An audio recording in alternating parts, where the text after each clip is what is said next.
So as we get started with the last part of our equal shares or whole and part lesson, we are going to be reviewing first, but then we'll get into the new piece of this lesson. So just to review really quick, we have been talking about halves, which equals how many parts? Can you remember?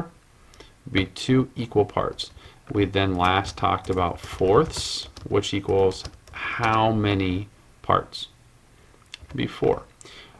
Now what we're going to be doing is we're going to introduce a new one that is actually called thirds, and that is going to equal, you want to take a guess how many pieces? It's actually going to equal 3. Okay, so I'm going to leave this up here. Just to review really quick, we talked about when we have halves, we need 2 equal pieces. So that line that I just drew is an example of halves. Where I just put the line, is that an example of halves? Yes or no? No. Why? Why is this not an example of halves? The reason it's not an example of halves is because this piece over here, piece number 1, is not the same size as piece number 2. Okay, so you have to remember to make it a fraction and make it halves that both pieces need to be the same size. Same thing with the circle. If I put my red line here, that's an example of halves. If I move it over to the side, that is no longer an example of halves because the pieces are not the same exact size. Then we went on and we talked about fourths. And the one way that we talked about making fourths with 4 equal pieces was to make kind of like a picture of a window. Okay, so if we made a window, we tried our best to make those pieces as equal as possible. So you can see we have 1, 2, 3, and 4. So with fourths, we had to have 4 equal pieces. So to make 4 equal pieces, we had to make sure that each of them were the same size. So we had to move those lines accordingly to the spot or to the correct place so that we would have 4 equal pieces. So if I move this here and move this here, you can see that this is no longer an example of fourths. Yes, I have 4 pieces. I have 1, 2, 3, and 4, but those 4 pieces are not the same exact size, so it is no longer fourths. You have to make sure that those pieces are always the same exact size. So again, remember, halves is 2 pieces, fourths makes 4 pieces, and our new one today is actually thirds, which makes 3 pieces. This is one of the tougher ones to wrap our head around of how to make 3 equal pieces. Let's start with this square of how to make 3 equal pieces. Now with this being said, if we separate it by making lines up and down, you can see that it only takes 2 lines, but by using 2 lines, I can actually make 3 pieces.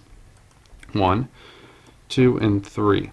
So this would be an example of what thirds looks like on a square. I've got 1, 2, 3 pieces that are the same exact size. Now if I got rid of those, I could actually take and turn these lines the other direction. There's our window again, but we're going to move this second line so that they're going sideways, and now I could make the same exact example of the square with thirds by making the lines going sideways instead of up and down. So here's my 1, 2, and 3 pieces to show thirds, and again all of those pieces have to be the same exact size in order for it to be thirds. Now the tough one is when we get to this circle. First graders always have a challenge of figuring out how to make thirds with a circle. We've tried to make it so that you can use these 2 lines just like we did on the square, but if I use those 2 lines, you can tell, yes, I have 3 sections or 3 pieces, but those pieces are not all the same exact size. So that would not work, and it wouldn't be fair to say that this is an example of thirds. Maybe you've heard of a peace sign. So let me make this a little bit smaller here. And to actually make thirds with a circle, it ends up looking a little bit like a peace sign. So let me make another one here and move it over here. So this would be an example of how you make thirds with a circle. So we've got 1, 2, and 3 pieces. Okay, so again, to make thirds, just to review, you have to have a total of 3 pieces, and they all have to be the same exact size. So let's review really quick and just look at it again with shapes. You can see thirds, you have to have 1, 2, 3 pieces that are all the same exact size. So again, thirds is a total of 3 pieces. Same thing if we went to a rectangle, you have to have 1, 2, 3 of the same size pieces. You can see all of these pieces are the same exact size, but they're are a total of 3 of them to make thirds.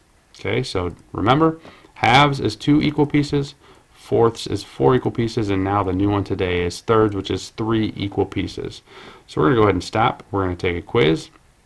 We're going to see how many of the pictures that you see are examples of thirds by clicking yes or no for each of the images or the pictures that you see. So again, take a quiz now, see how much you remember about thirds. Good work.